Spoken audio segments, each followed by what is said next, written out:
大家好。係啊，大家好啊！今日咧就輪到唔係我訪問人啦，係啊，係我訪問阿 Kitty 嘅。係啊，今日咧就講翻阿 Kitty 嘅狗狗嘅歷史。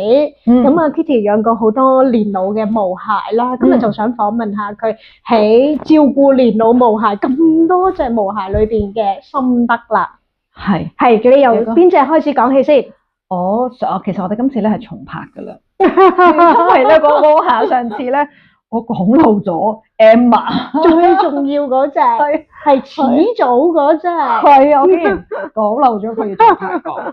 由邊個開始啊？我應該養過幾多隻狗狗咧？其實冇數過，10零隻到啦養過。咁就由細個做女嘅時候，中學開始養啦，松鼠狗啦。咁嗰時就始終係即係又去咗讀，又去咗即係入 U 啊，跟住出嚟做嘢啊，咁都係媽咪照顧多嘅。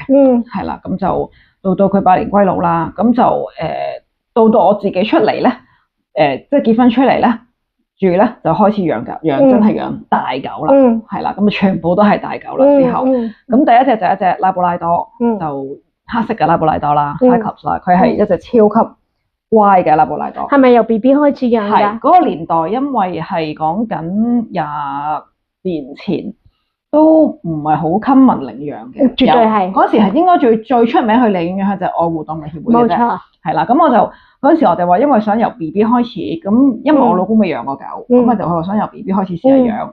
咁我就不嬲講咗，我話我就想領養嘅。咁但係佢就諗住一隻定咗咧，就再領養。就我嗰隻就領養，佢嗰隻就買嘅。咁所以咧，我隻拉布拉多咧就喺澳洲翻嘅。咁但係實際上佢嘅髖關節係真係好靚嘅。係啦，咁跟住就拉布拉多啦。咁跟住佢1歲前咧就曳到爆嘅。我哋成日話咧，佢個名咧應該係叫 No 同埋叫 Leave 嘅。即係其實佢究竟知唔知自己叫咩名咧？因為佢個名後邊都會有 No 同埋 Leave 嘅。咁即係 I know 同 Leave 嗌得多佢個名嘅。咁跟住第1歲後咧，佢就好定啦。跟住定完之後咧，我就開始養嘅金毛啦，Storm 啦，係啦，即係之前我有拍片講過芳療同皮膚癌嘅嗰個主角啦，Storm 啦。咁跟住都係養到年紀大走啦。咁佢兩個都係幾歲開始養？應該係1歲啦。義工喺街執，即係嗰時嘅資訊係冇 Facebook 啦，冇即係互聯網都唔係好 common 啦。咁係我嗰時話揾緊，即係我又喺嗰啲群組，仲要係唔知咩平台嚟㗎，唔係 Facebook 平台嚟㗎。咁我成日拉布拉多會嘅，我哋有咁啊喺嗰度講話我想領養啦。咁啊有個義工就 approach 我，就話有隻狗佢哋執咗翻嚟啦。咁佢哋開頭仲以為咧，佢救嘅時候以為唐狗嚟嘅。但去到個西嗰度見到原來就金毛嚟嘅咁樣咯。咁阿 Storm 即係阿妹妹嚟咗啦。咁亦都係養到年紀大，佢就係皮膚癌就走嘅。咁跟住之後 Storm 我諗我逐隻數會容易啲，唔會數漏咗。記住重點係 Emma。係啦，跟住 Storm 之後就 Emma 啦。因為嗰陣時咧就應該跟咗朋友去 May 姐嗰個火炭嗰個狗場度做義工。咁就第一次去。May 姐係義工阿頭嚟嘅。唔係 May 姐係個場主。係啦，咁佢就喺火炭嘅。咁佢就我第一次去就我個朋友就叫咗我拖 Emma 出去行嘅。咁就覺得哇好乖啊佢，即係點解即係嗰時候未接觸過啲狗場嘅狗狗啦，就覺得哇佢值得有一個屋企啊。咁跟住我翻去咧，同我老公講，我好想養佢。我講咗2年。跟住咧有啲朋友咧就以為我咧就想養狗，就不斷介紹好多狗俾我。咁但係我有我堅持，我話我唔係，我淨係想養 Emma 咋。但係你都等咗2年喎。係，我熬咗佢2年。咁就唔記得咗係咩情況。我哋中意飲酒嘛，通常出去食飯飲酒就飲下咯。有一次佢竟然喺度飲大咗嗰時，我啲老狗全部都係咁翻嚟。喂，通常都叫老公啊，我買包包。我通常係養狗啦。通常我啲老狗就出去飲酒嘅啫，食飯飲酒冇事㗎咁。跟住咁好啦，咁啊去接啦。我仲好記得接佢嗰日，接 Emma 嗰日係朝早8號風球。跟住我 friend 話以防慎防，阿場主改變主意。唔係應該係咪係8號風球？總之我哋話唔理啦，總之點都撲出去，好似出門口時應該變翻3號㗎啦。我哋已經話唔理，點都出去啦咁。總之係橫風橫雨咁去接佢翻嚟嘅。咁佢翻嚟嗰時應該係10歲。Emma 係隻咩狗嚟㗎？其實短腳嘅唐狗，短腳長身，細身㗎喎。其實佢細過卡瑪，矮過卡瑪，但係個身係同卡瑪差唔多咁長嘅。都大隻㗎喎。係啊，即係好似一隻唐狗樣，但係又大隻過哥基咁樣，因為係短腳啊嘛。咁所以個形狀都比較奇怪嘅。咁啊，跟住佢嚟咗，佢應該我係8歲喺狗場同佢相遇，到10歲佢先嚟我度。咁就應該14歲到就走嘅。佢係年紀大咁樣自己走嘅，自然走嘅。咁不過 so far 我咁多隻都係自己走嘅，係啦。咁跟住就。Emma 走咗，我想問點解你咁多隻狗咧個 page 個名要用佢咧？咁隻唔用要用佢咧？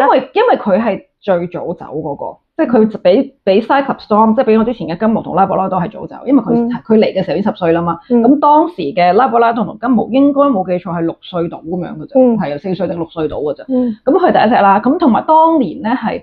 純粹係想 set up 個 page 咧嚟紀念佢嘅啫，我完全唔知想做乜嘅，係啊，咁就 set up 咗個 page，咁就叫 Amos，嗰時淨係叫 Amos 嘅啫，係啊，後面乜都冇咁樣嘅，係啦，咁所以就用咗佢個名啦，咁跟住就個 page 係因為佢而起嘅，係啦，咁而精油事業就係因為我頭先講皮膚癌或者金毛而開始嘅，咁呢個就可能大家可以睇翻我嗰個芳療與皮膚癌嗰個故事啦，咁就因為佢而開始精油嘅。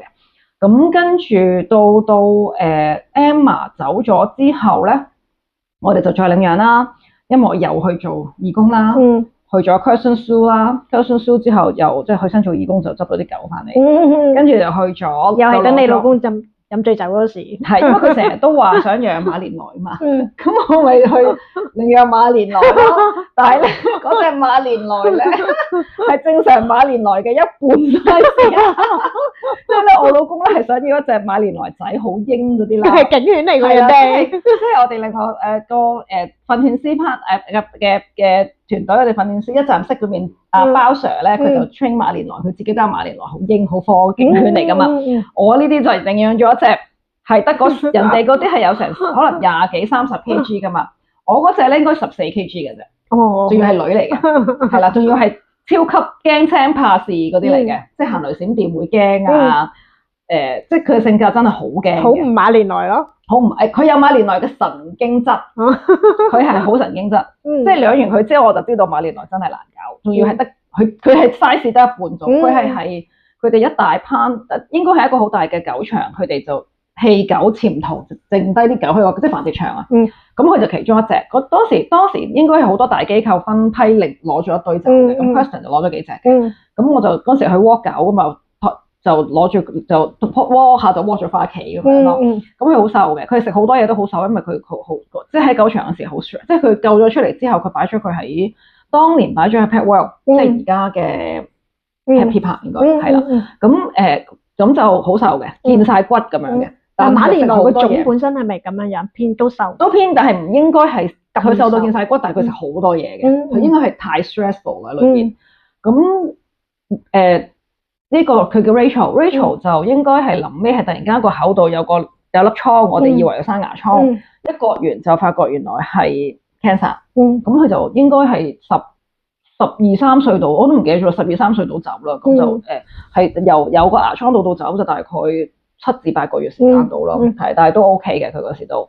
咁跟住到佢走佢走之前應該已經嗰時啦，有 Cyclops 啦，即係拉布拉多金毛啦，咁 Emma 過咗身啊嘛，咁就到 Rachel 嚟咗啦。Rachel 嚟咗之後咧，就再喺 Curzon 度攞埋Karma 啦。Karma 即係而家仲喺度Karma 咯，係啦，黑色白有啲白毛毛嗰隻啦Karma啦。咁佢就係其實佢唔係 Curzon Zoo 嘅，佢應該係Auntie Sue 嘅。Auntie Sue 應該而家翻新加坡應該係。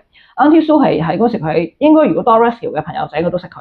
一個資深義工阿太太有錢太太嘅資深義工嚟嘅。咁佢就行下街咁啊，總之見到就救咗。佢係應該揾阿波叔咧捉阿 Karma。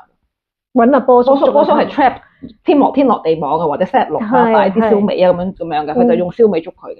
佢係成身爛晒嘅嚴重毛囊蟲，甩晒毛嘅。咁捉完之後就擺咗個獸醫度，個獸醫好似話住咗一輪，就唔敢出嚟嘅喺個籠嗰度都。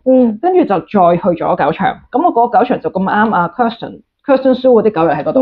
咁後尾 Curzon 要搬場啦，咁佢就同因為嗰時佢叫我入去陪阿 Karma， 因為佢見好多人入去佢都鬧，咁出奇地入到佢又冇鬧我。Karma 會鬧人嘅？會㗎，佢會尤其男人啊，佢一入去佢個圍，入到佢個房咧就廢走晒人咁好兇惡㗎。咁但係入去佢冇乜嘢喎，咁我咪陪佢咯，得閒入去就陪佢咯。跟住到真係佢哋會搬嘅時候 Kirsten 就同我講：你不如試下攞咗佢翻屋企啦。你攞入去，因為如果唔係咧，佢話我哋走晒咧，冇人探佢㗎啦，冇其他，即係佢冇義工會再陪佢㗎啦咁。咁我咪又同我老公講咯，咪攞咗佢翻嚟咯。係啦，咁出唔到嘅呢個係，因為佢係連街都唔敢出嘅。當年係要獸醫上門幫佢睇毛囊蟲嘅。哦，佢攞埋顯微鏡啊嗰啲上嚟㗎。係啊，即係要佢獸醫收咗工，跟住上嚟我哋嗰度夜晚5點零鐘嚟我屋企幫佢睇㗎嗰陣時。係，我想講而家嘅卡瑪同你講嗰隻卡瑪係完全唔同嘅。係佢嗰時上，因為一嚟到我屋企啦，咁其實佢嚟之前已經有人幫佢沖咗涼，但係嚟到我屋企咁2日到就已經好臭啦。跟住佢啲腳趾罅係腫晒嘅。即係嗰啲毛囊蟲嘅影響腫得好緊要，咁跟住就所以就要都係唔得啦，佢出唔到街喎，咁就唯有焗住叫獸醫上嚟啦。跟住獸醫話：喂，你做咩執隻咁嘅狗啊？咁樣啦。跟住佢話：佢個毛囊蟲應該搞9個月啦，起碼。咁但係都要搞㗎啦，咁樣。咁嗰時候未開始用油嘅。跟住咧，結果咧1個月，我淨係食咗1個月藥啫，因為佢睇完之後我就去診所攞藥啦，就攞咗1個月先，唔使覆診。好啊，完全係乜嘢都冇用過㗎。佢做咩咧？嗱，佢叫我沖3條毛，咁獸醫就好好嘅，佢要佢沖3條毛，但係要佢落 conditioner，因為佢話嗰隻3條毛咧就好傷皮膚嘅，係好乾嘅咁。但係你知，咁我當時已經知3條毛係啲咩好嘢嚟㗎啦，係咪？咁我就係跟住我咧就已經應該我沖咗1、2次之後就冇再沖啦，因為佢叫我唔知日日沖定隔日沖，唔記得咗。跟住咧就冇沖3條毛啦，用翻自己普通 shampoo 啦。咁跟住咧就我日日就嗰時冬天嚟嘅，日日就擁佢出花園曬太陽咯。陪佢一齊坐花園曬太陽咯，係啦，咁就跟住就食翻生肉咯，所以佢基本上1個月後就自己好翻咯。跟住我再之後，因為嗰時都有做義工，有帶啲狗去睇嗰個獸醫嘅，咁我都同翻獸醫講，我話佢唔使嚟睇你咯，搞掂咗啦。係啊，我話係，我下一個係啊，搞掂咗啦咁樣咯。到而家即係其實毛囊蟲係因為免疫系統，但係佢因為太緊張喺個街度流浪，好驚啊佢係，咁佢瞓車底啊、匿車底嗰啲嚟，咁佢驚得就係流浪嘅生活，佢令到佢太 stressful 嘅時候，佢就爆咗毛囊蟲。咁其實每個人同狗身體都有毛囊蟲，只不過係佢失衡嘅時候就會爆咯。即係呢個故事係教訓我哋，都唔係教訓嘅，教識我哋情緒，跟住免疫力。係啊，所以跟住佢嚟到之後咁多年啦 touch wood 咁多年，而家嚟咗10年啦，都冇事嘅。係啦，咁係啦，卡瑪啦，咁嗰時屋企有4隻狗啦。即係金毛、馬連萊、拉布拉多同埋唐狗啦。咁跟住就又去咗第2個狗場做義工啦。冇去 Kirsten， 因為 Kirsten 之後個 kennel 搬咗去西貢好遠大南湖嗰邊，咁我就冇再去啦。咁啊又揾咗第2度做義工啦。咁啊就接咗阿 Megan 翻嚟啦。其實 Megan 我係暫託㗎咋當年。咁但係就我有去阿 Kirsten 嗰度 out 過啲adoption day 啲位㗎，我叫佢俾個位我，我就拖佢出去咁樣㗎。佢出過2、3次Kirsten Zoo 嗰啲 adoption day 嘅喺中環。咁佢其實係 Kirsten 都話：咦，佢性格好好喎，應該都易出嘅。哦，係啊，佢笑笑口啦，出到好 cheerful 啦，跟住啲鬼佬啊中意啲大隻、大咪，佢係一個大咪嘅女孩子嚟㗎嘛。咁啊咁大唔都出咗3次都冇乜特別反應啦。咁啊結果整定嘅呢啲。係啊，咁嗰時就咁啱開始阿 Storm 就有皮膚癌啦。咁我哋都話其實。即係佢個情況，我哋都睇到佢因為都 spread 得都好快，好 aggressive 嘅，因為佢 check 過嗰個cancer。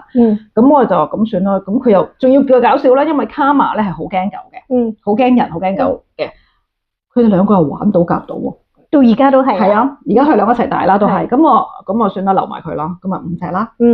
跟住就 Iceman 點嚟嘅咧 ？Iceman 亦都係喺義工嗰度嚟嘅，即係。佢做義工嚟嘅，咁就喺個義工個場嗰度啊，就佢就有個傷口喺度，因為佢其他啲狗比較後生啊 ，Iceman 咧就係一隻，後尾係口腔癌嗰隻又係，佢就唐狗放養江湖大佬嚟嘅前身，咁跟住就棄養啦俾主人，跟住就去咗個狗場，咁但係咧佢就一來佢年紀大，行得慢吞吞咁樣咧，就啲後生狗蝦佢啦，跟住佢就搞到唔知2個傷口啦，手踭就自己舐啦，舐到見啲肉啦，即係見到裏邊好深啦，咁咪趁我老公個出咗 business trip 啦，我就接咗佢翻屋企，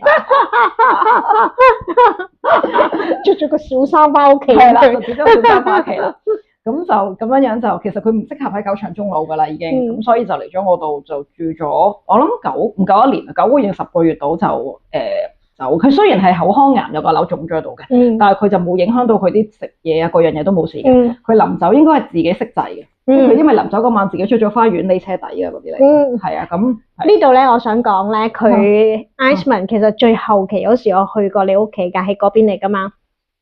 應該係啊，其實我想講咧，係聞唔到有啲乜嘢嘅臭味㗎，因為你有時有 cancer，係啊，可能有啲異味啦隻狗，但係佢隻狗好香㗎，其實係啊，同埋好靚都係扭都好多異味㗎，係啊，所以就真係跟住就到 Iceman 就嗰時真係一屋6隻狗啦，係啦，咁啊3隻老狗，即係 Iceman、Storm 同 Cyclops 啦。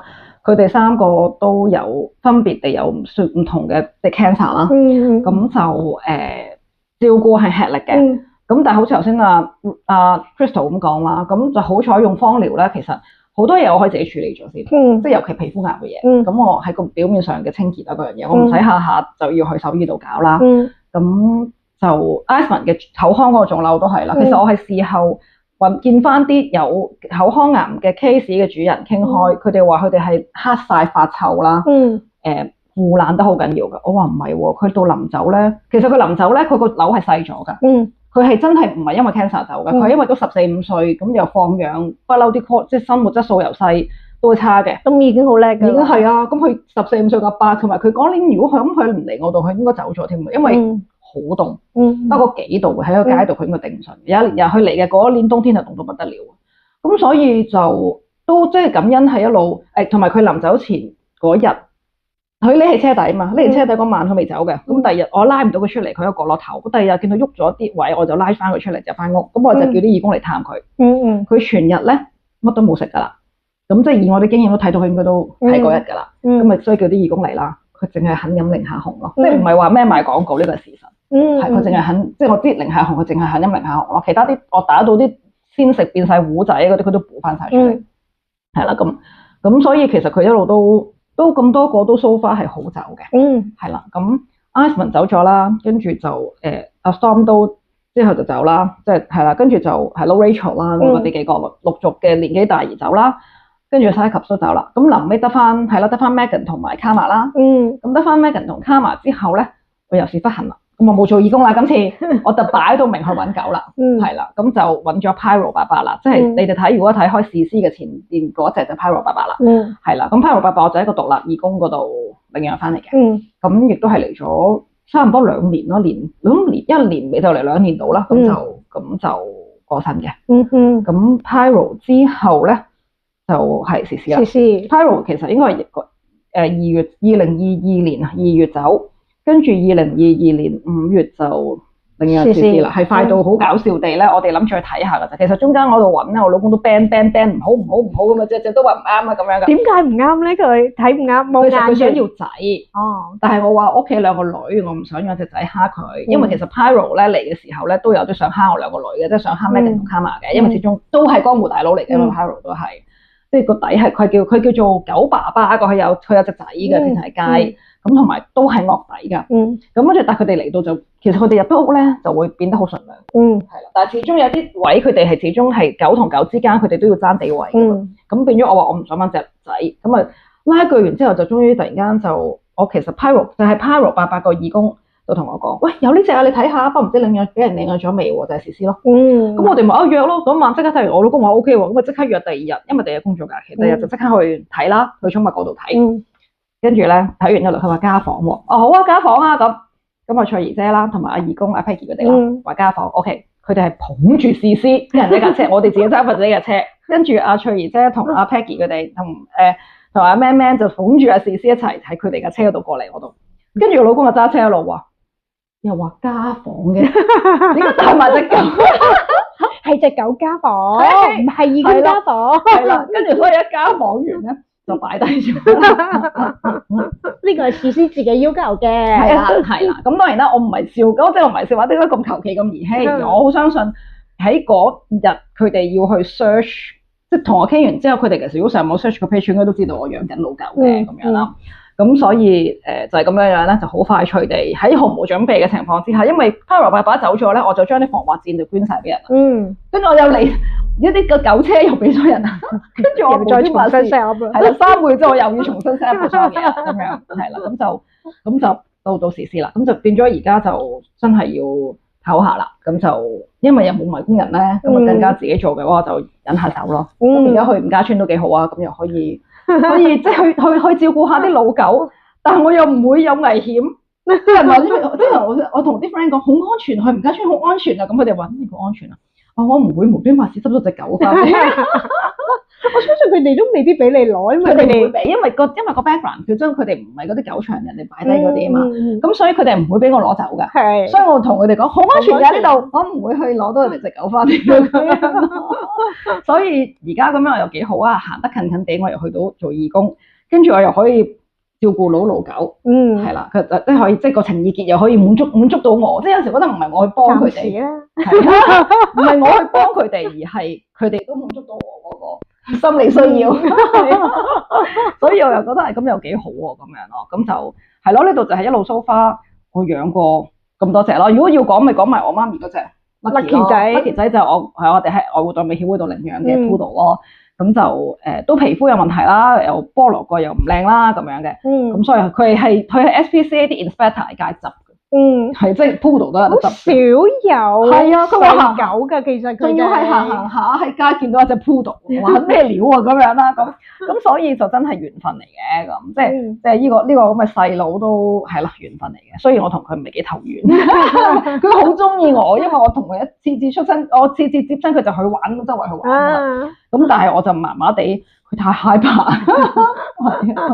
我都係中意老狗，係，所以係咯，即係老狗帶俾我哋好多嘢嘅。咁如果另外講老狗 topic 就應該都係另外嘅一件事啦。係啦，咁所以咧都係佢哋都豐富咗我好多嘅經驗喺即係喺芳療上啦，即係臨終啦，最後一段路啦。其實我係好感恩有芳療，令到佢哋舒服行最後一程，而令到我唔使去 make 個 decision 打唔打針。即係我以前覺得打針係唔應該嘅，但係慢慢大咗，人大咗，睇嘢多咗，係會覺得其實都冇對與錯，冇好與壞。其實，但係呢一針要落嘅話咧，冇對與錯都好咧，對主人嚟講咧，其實係一個好大其實傷害係咪？對一個主人嘅心理上，其實可能個毛孩佢唔會怪責你，佢冇咗個痛幫佢解脫，佢唔會怪責你。但係我哋如果作為個主人都幾大傷害嘅呢個一陣，但係就好感恩係一路用芳療，一路幫佢哋嘅時候，佢哋可以都係嗰句好走咯。係啊，即係可以好走咯。其實我覺得咧，即係出自阿 Kitty 口咧，其實好有說服力啊。因為佢做狗場義工啦，你出面見好多唔同嘅狗點樣，即係點樣病啊，生老病死啦，佢睇住自己啲狗係點樣養病，點樣樣走，其實佢先至可以話到俾我哋聽啦，個比較係點樣樣，個分別係點樣樣，係啊，咁所以我覺得由佢嚟講咧，其實好有說服力咯。我都好多謝佢哋每一次帶俾我好多嘅課，即係佢哋帶俾我嘅課題啦。到即係佢哋幫我，即係我啲人覺得你幫啲老狗喎，其實我覺得其實佢哋幫咗我好多。即係尤其喺照顧佢哋臨終嘅時候嘅經歷，其實係令我更勇敢去面對屋企人嘅離世。係即係譬如到我因為面對過佢哋嘅死亡啦，到我爸爸走嘅時候，一路陪佢行最後一程去醫院啊，點樣睇到即係佢可能有啲辛苦位啊，要點樣同佢傾偈啊嗰樣嘢。我哋甚至乎係到佢掙扎得好辛苦嘅時候，我都甚至乎我開口同佢講，不如你放手啦咁。呢樣嘢我諗係毛孩身上邊教到我嘅嘢咯。係啊，係唔止係老人家啦，即係我覺得而家睇即係好多朋友照顧佢哋嘅小朋友啦，其實某程度上我覺得湊狗同小朋友都有啲相似嘅地方咯，即係所以養寵物咧，其實好多嘢可以學習到啊。係啊，係啊，咁我哋講住咁多先啦。好，咁我哋下集再嚟。好啦，好，多謝大家，拜拜。好，跟住我哋就講。